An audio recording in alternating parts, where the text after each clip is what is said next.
Hello, good people. Welcome back to the Kuhb Games YouTube channel. Today, we're going to be covering the top 10 most underplayed spells in GOAT format, or at least the 10 that I think are the most underplayed. All of these are very powerful, and they're either seeing no play or not enough play, in my opinion. So, the spells were very hard to narrow down, probably even more so than the monsters, because we have a whole lot of very powerful spells in the format, of course.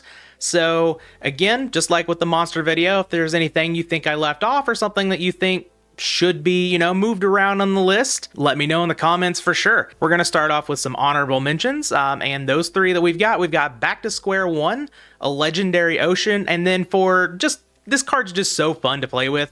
Me and my friends have had so much fun playing around with it. We're going to put Question on the list as an honorable mention. The card's not good. So competitively speaking, it probably shouldn't see that much play, but the card's fun as hell. So if you ever want to include it in the deck just to have some fun, definitely do so. It's a card that doesn't get enough praise for that. Starting off at number 10 on the list, we have Different Dimension Capsule. This card is basically a worse form of Gold Sarcophagus, a card that wouldn't be released for a while. After GOAT format. I'm not sure exactly when it was released into the game, but Different Dimension Capsule is worse than Gold Sarcophagus in the fact that it stays on the field, and if you blow it up, you don't get the card that you banished with it from your deck. So it's a tutor that may or may not work out. Now, that doesn't seem too good because, Dust Tornado, MST, Raigeki Break, Heavy Storm, even Giant Trunade can mess with it. It's just super easy to turn off, and you likely won't get your card. However, if you're playing a deck like Last Turn, some sort of super stally combo deck like that, almost specifically Last Turn, but something along those lines, Different Dimension Capsule does a couple of different things. It's just a straight up tutor from your deck. If your opponent doesn't have one of their spell trap removal cards, you're going to get a combo piece from your deck of your choice. And that is a very, very powerful effect. And the second thing it does is sometimes it's a lightning rod. Say you really need to protect your wall of revealing light, gravity bind, level limit area B, anything like that. Different Dimension Capsule can sometimes just soak up the MST and you'd be like, whatever. Now I've got, all of these trap cards to keep me safe for a long time. I'll just draw into my combo pieces. And a lot of times your opponent is going to have to get rid of those other pieces so that they can actually win the game, because most decks do work obviously winning through battle. Your opponent's not going to be able to pay as much attention to your Different Dimension Capsule, and a lot of times it is going to go off. That also said, it does actually pop fairly quickly. You just have to get through 2 standby phases. Cool. Your opponent, outside of them playing like a bunch of upstarts and Pot of Greed, Graceful Charity, stuff like that, your opponent may not see too many cards, and they may not be able to deal with this. It does have a real downside, and that's why I have it on the bottom of the list, but I think this card is worth checking out if you want to play a deck sort of like Last Turn, something along those lines. Up next in the number 9 slot, we have Enemy Controller. This is a card that would also, this card would see more play as Yu-Gi-Oh! Went on.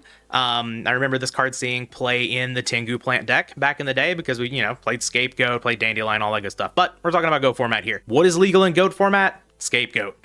Enemy Controller, contribute a GOAT, take an opponent's monster. A lot of times, it can help as a defensive card. It's just a very versatile spell card. That's, I think, just incredibly well designed. It's not busted, but it can turn on busted things. This card is really good with Last Will. This card is really good at facilitating OTKs out of nowhere. There are better options, such as one card that we'll be seeing later on this list. But Enemy Controller, I think, is a card that is just a solid card that can perform multiple different functions. And I think, especially in the Scapegoat decks, this is a card that you could definitely be looking into playing. I've been playing around with some control decks with Cannon Soldier, Last Will, and stuff in them, and this card has slotted right in and actually been really good. So I think this card is, even if it's not a broken card, a super powerful card, I think it's a little bit underexplored in the format, and I think it could see a little bit more play than it is. Up next to the number 8 slot, we have Big Bankshot. This card sort of goes in and out of popularity. Basically, this card is seen in sides to go along with Asura Priest to beat the control decks. Well, maybe this card could be mained. This is actually one of the better equipped spell cards, I believe, because not only does it do its job well in, buffing your monster, getting in piercing damage, being good against the scapegoat decks, being good against decks that have small monsters that they're going to be putting in defense position, stuff like that. This card can also double as a removal spell. So it's almost never dead. It's an equipped spell card that does two different things, which is unlike most equipped spell cards. And this is very, very strong against some matchups. If you're playing, a warrior deck or earth aggro, something along those lines, a lot of times Chaos Turbo is siding into scapegoats now. So I think this card gains even more value. And I think at the very least, this card should be seeing more play in the side deck to counteract those decks that are going to be bringing in scapegoat or just, the scapegoat decks themselves. Just think this card is a little undervalued in the sides right now and should maybe make a comeback into the meta. At number 7, we've got Coldwave here, a card that would later be banned in Yu-Gi-Oh! And I believe is still banned to this day. Coldwave is a very powerful card, and it is at 3 in GOAT format. I believe the reason that it doesn't see as much play is it's harder to really get the full value out of this card and get OTKs going, stuff like that. The Monarchs are a little down because of, trap dust shoot, stuff like that. They're just not in a good position to exist in the format, especially, as with the Monarch deck as a whole. Monarchs themselves are totally fine, but I do think that there still is something to be said for some sort of build of Coldwave Monarch, something like that. We did recently see a deck that started out as just Coldwave Monarchs win a PWCQ, and that was the Horus deck playing Gillosaurus. It had Grand Margaret and stuff. I believe the card Coldwave has more value than people really realize with the Monarchs, with, Grand Marg especially. It's really good with Mobius. If your opponent has back row, you just play the Coldwave, summon Mobius. They can't chain it anymore, so they would have to chain everything to Coldwave, or they're just going to lose everything. Coldwave also underrated in the Reasoning Gate matchup. For you fans of Magic the Gathering, it's kind of like a time walk. You play Coldwave, your opponent loses their turn. What are they going to do if they can't play any spells on their turn? So not only can it help out certain decks that aren't really seeing a whole lot of play, but it can also help out against a strategy by being almost a lockdown card. So I think Coldwave, even though we can't quite take full advantage of its abilities in GOAT format, I believe this is still a very powerful card and could definitely see a little bit more play. Up next at number 6, we've got a personal favorite of mine. We have My Body as a Shield. Man, people either love or hate this card, but this card doesn't see much play at all. I've been championing it in warrior decks for quite some time. I like it in basically any aggro deck. 1,500 life points is a high price to pay to protect a monster, but whenever you factor in your aggro deck just wants to keep their monsters on the board, sometimes 1,500 really isn't that much to pay, especially if you're an aggro deck without Solemn Judgment like Earth aggro. My Body as a Shield can be really, really good at pushing through game in situations where you wouldn't otherwise be able to. You can just guarantee you're fighting against Mirror Force, guarantee you're fighting against Torrential. This card often, trades favorably in life points for Ring of Destruction. It also is just an absolute blowout against Tribe Infecting Virus. My Body as a Shield, even in decks that aren't aggressive decks, My Body as a Shield can protect your face down monsters from Nobleman of Crossout. This card, I think, is way undervalued. It can do a lot for a lot of different kinds of strategies, and I think this card should at least be seeing some side deck play, especially in your aggressive decks where your opponents are going to be siding in all of their Sakuretsus, and they've already got their Mirror Force, their Torrential, their Tribes, and all of those things. My Body as a Shield is just a fantastic card, I think, and I don't think the 1,500 life points is really that much to pay whenever this card can just help you push for game. Up at number 5, we've got Lightning Vortex. This card, obviously it's limited in Go format, so people saw the value of this card at some point in the format, but it's not played as much now. It's mostly seeing play in Reasoning Gate decks. Occasionally you will see it in the side. Now, if this card was just like a discard one card Raigeki, it would be a lot more powerful. However, I do think that this card has a lot of value. Just a lot of times you're not going to minus yourself with this card. It's either going to be a 1-for-1 or a plus in some manner. A lot of times you're going to be taking out scapegoats with it. You're going to be taking out problematic monsters such as King Tiger if you're a deck that hates that card. And you can get rid of, Kaikus, Chaos monsters, pesky Gravekeeper spies. It's even pretty decent against RGT, assuming that they don't kill you. If they put up a big board, but they're not able to OTK you, say you've got a little bit of defense in your deck or something, you're able to thwart one attack, well, then you can just play Lightning Vortex, get rid of all of their setup, and now you're good to go. You're not staring down this super big unbreakable board anymore. Lightning Vortex, obviously the discard is a high cost. Not being able to destroy every monster is a little bit of a downside of the card, but I do think that this card is definitely powerful enough to see a little bit more play in Go format. Up next at number 4, we've got none other than Limiter Removal. So this card is basically only played in Machine Gate in the competitive scene, and I know the machine monsters in GOAT format aren't great. The just like dedicated machine decks, they're okay. You have to play normal monsters like Mechanical Chaser, X Headcannon sometimes. You get to play maybe Reflect Bounder, but you do have Dekoichi as a very good machine. And Limiter Removal honestly doesn't need those monsters to be super, powerful, super valuable on their own. This is just one of the best cards in GOAT format, or at least one of the cards with the highest power level. This card can end games very, very, very quickly, and I think we've shown that time and time again on the channel. This card can just go absolutely nuts with very little setup. A lot of times, like if you have multiples, you play any machine, your opponent's probably just dead. This card is just way too good to only be seen in Machine Gate, which I believe is actually not even the most played Reasoning Gate deck. I still think the standard Chaos version is still the most played. So just given the sheer power of this card, I would like to see it have, some more play, be explored a little bit more in the format competitively. At number 3, we've got another one of my personal favorites. We have Wave Motion Cannon. This card does not see a lot of play at all, and I think that is a crime. This card does so much for the decks that want it.